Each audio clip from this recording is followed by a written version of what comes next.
If you've been on my channel before, or if you know me personally, you would know that there are 3 games that I am highly anticipating. Bayonetta 3? Check. Metroid Prime 4? Check. But today we're going to be talking about Breath of the Wild 2. Or what I guess I should be calling it is the sequel to Breath of the Wild, because it probably will not be titled Breath of the Wild 2. Or at least I hope not. But with this new game comes a lot of new possibilities, and I'm gonna talk about what I want to see in this new Zelda game. So this is 10 things that I want to see in the sequel to The Legend of Zelda Breath of the Wild. Number 1. I want this game to be darker than The Legend of Zelda Majora's Mask. Now, I do remember that the developers have hinted towards this new game being darker than Majora's Mask. I don't remember if they said it would be the darkest in the series, because the only other game that was as dark as Majora's Mask was Twilight Princess, albeit in a completely different way. So I do hope this does end up being the darkest Zelda game ever, which brings me to number 2.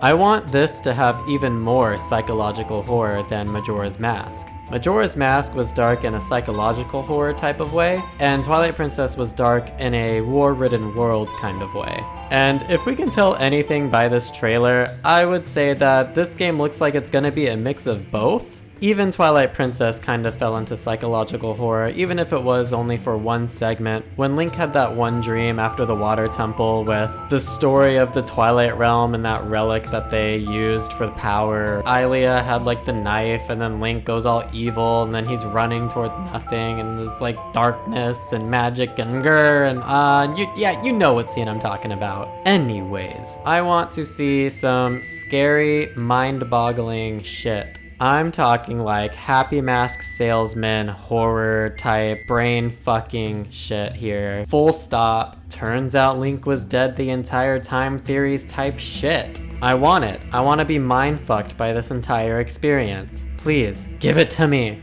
Mind fuck me like Majora's Mask did. But yeah, number 3. I just want more horror in general. Call me crazy, call me sadistic, I don't care. Call me whatever the fuck you want. But I love horror, and I liked when Zelda dived into horror with Majora's Mask and Twilight Princess. So let's bring even more horror back into the series. Like, give me more Redeads. Bring the Redeads back. Yeah, this is number 4, by the way. Bring Redeads back. Redeads need to be enemies again, and make it scary. Scare me. I know the Zelda devs know how to do it. The trailer shows that they know how to do it. That shit was scary. I loved it. But, yeah, number 5.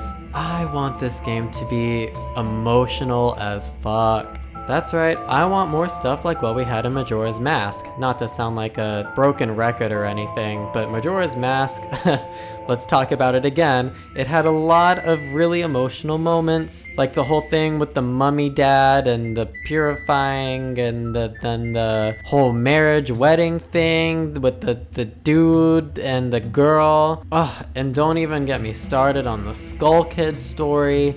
Oh, and then like everyone that died and you took their appearance and pretended to be them and people were believing you. That's fucking sad. But masquerading as a corpse in front of innocent NPCs aside, I want this game to make me cry. Number 6. Give me more enemy variety. I mean, seriously, there's only so many bokoblins or lachupacabrans that I can take in a fucking game, man. And don't even remind me about the fucking Lizalfos, because I steered clear of every single one of those fuckers on the map. So annoying to fight. Don't get me wrong, I loved Breath of the Wild, but it was definitely missing variety in a lot of things, and the enemies was just one of those.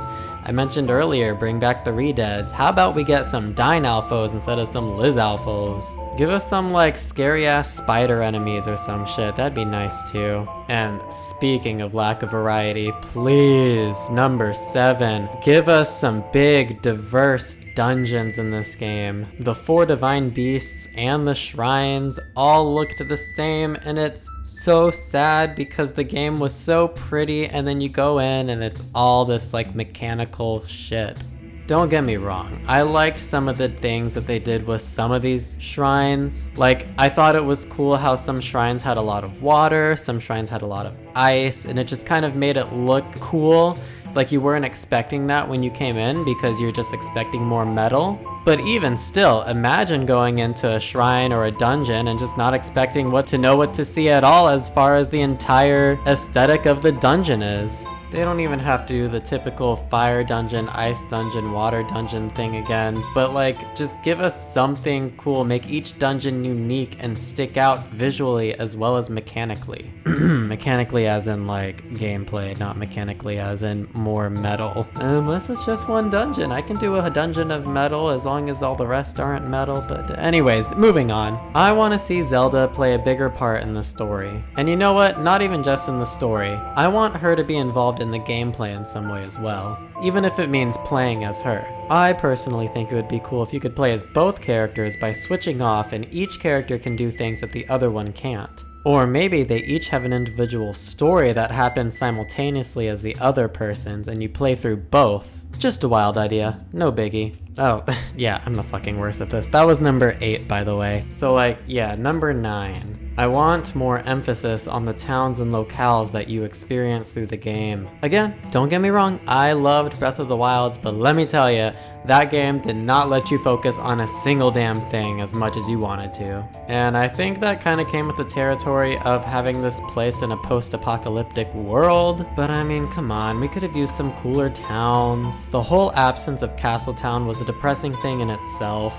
I don't know, I want more hustle and bustle. I loved chilling in Castletown and Ocarina of Time, and chilling in Castletown and Twilight Princess especially. And Clocktown and Majora's Mask felt so lived in and alive, and it was cool looking. I want more shit like that. And I want every step in between to be super memorable. I don't know, maybe I'm not giving Breath of the Wild enough credit, because I guess they did try their hardest to make every single area very memorable and have some sort of importance. But maybe, just maybe, I feel like they can step that game up a little bit more in this sequel. But now, number 10, the biggest one of all. I want some actual fun swimming, damn it! Swimming in Breath of the Wild was terrible. I hated going anywhere with large bodies of water because I couldn't traverse it fast enough or fun enough. I mean, using the fucking ice freezy thing was kind of fun, but still too slow, so then it's just impractical. I may as well just swim, and that's not fun either. And my God, every time I pressed a pedal, is that the most unsatisfying thing in the world.